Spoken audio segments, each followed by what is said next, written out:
दोस्तों सितंबर का महीना जेट प्लांट के पौधों के लिए काफ़ी खास माना गया है क्योंकि अत्यधिक बरसात और नमी की वजह से पौधों की पत्तियां पीली होकर नीचे गिरने लगती हैं। पौधे काफ़ी लैगी से हो जाते हैं और पौधों के तने गलने लगते हैं।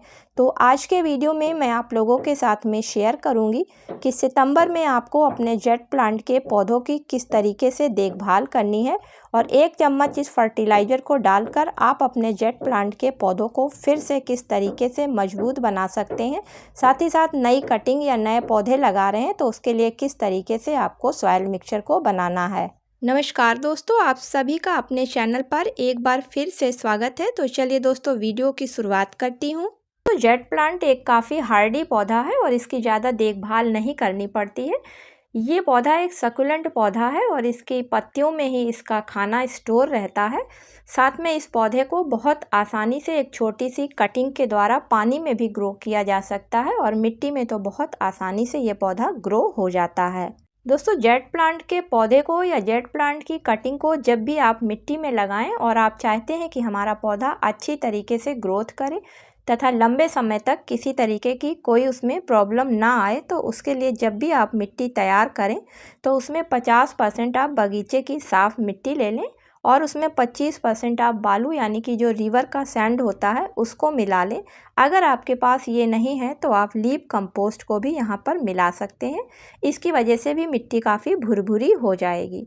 इसके अलावा आप इसमें गोबर की खाद या फिर वर्मी कंपोस्ट खाद को भी बचे हुए परसेंट में मिलाकर जो मिट्टी आपकी तैयार होती है उस मिट्टी में अगर आप अपने जेट प्लांट को लगाते हैं तो आपके पौधे की ग्रोथ काफ़ी अच्छी होगी, पत्तियां भी नहीं पीली होंगी, साथ में पौधा लंबे समय तक आपका स्वस्थ भी बना रहेगा।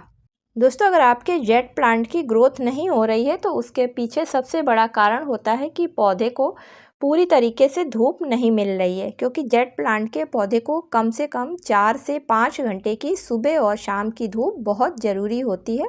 जब बहुत ज़्यादा गर्मी पड़ती है उस समय जेट प्लांट को दिन की धूप नहीं दिखाई जाती है, क्योंकि अगर इसको दिन की धूप दिखा दी जाती है तो आपने देखा होगा कि जेट प्लांट की पत्तियों के किनारे के भाग लाल पड़ने लगते हैं। इसलिए आप अपने जेट प्लांट के पौधे से अच्छी ग्रोथ लेने के लिए कम से कम उसको 4 से 5 घंटे की धूप जरूर दिखाएं। दोस्तों जेट प्लांट के लिए अगर पानी की बात करी जाए तो जेट प्लांट एक सकुलेंट प्लांट है और जितने भी सकुलेंट प्लांट होते हैं उन सभी के तनों में और पत्तियों में पानी स्टोर रहता है और वो अपनी ज़रूरत के हिसाब से इसका इस्तेमाल करते हैं।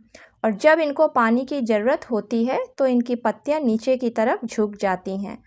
तो जेट प्लांट पे भी आप ध्यान दें कि जब पानी की ज़रूरत होगी पौधे को तो इसकी पत्तियां हल्की सी झुकी और डल सी आपको दिखाई देंगी, तभी आप पौधे को पानी दें।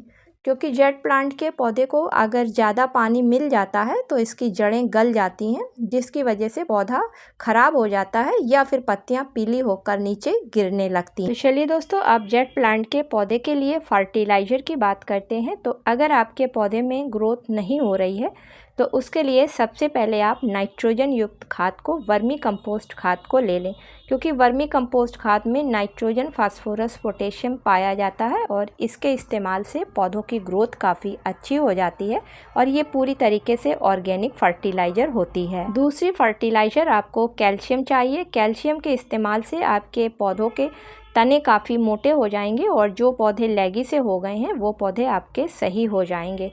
तो उसके लिए आप अंडे के छिलकों की बनी हुई फर्टिलाइज़र ले सकते हैं और अगर आप इन छिलकों का इस्तेमाल नहीं करना चाहते हैं तो दोस्तों उसकी जगह आप कैल्शियम पाउडर ले सकते हैं।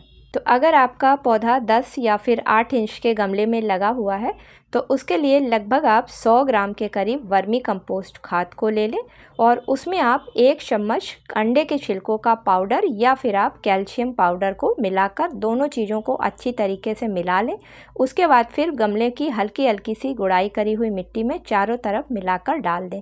अगर आपके पौधे की मिट्टी काफ़ी सूखी हुई है तो उसमें आप हल्का सा पानी डाल दें और अगर आपके गमले की मिट्टी में नमी बनी हुई है तो दोस्तों 1-2 दिन बाद रुककर पानी डालें। तो दोस्तों अगर अभी आप सितंबर के महीने में इन दोनों फर्टिलाइज़र का अपने जेट प्लांट के पौधे पर इस्तेमाल कर लेते हैं तो नाइट्रोजन की वजह से आपके पौधे में जो नई ग्रोथ स्टार्ट होगी, उसकी वजह से जो नई पत्तियां निकलेंगी वो काफ़ी बड़ी हरी चमकदार होकर निकलेंगी।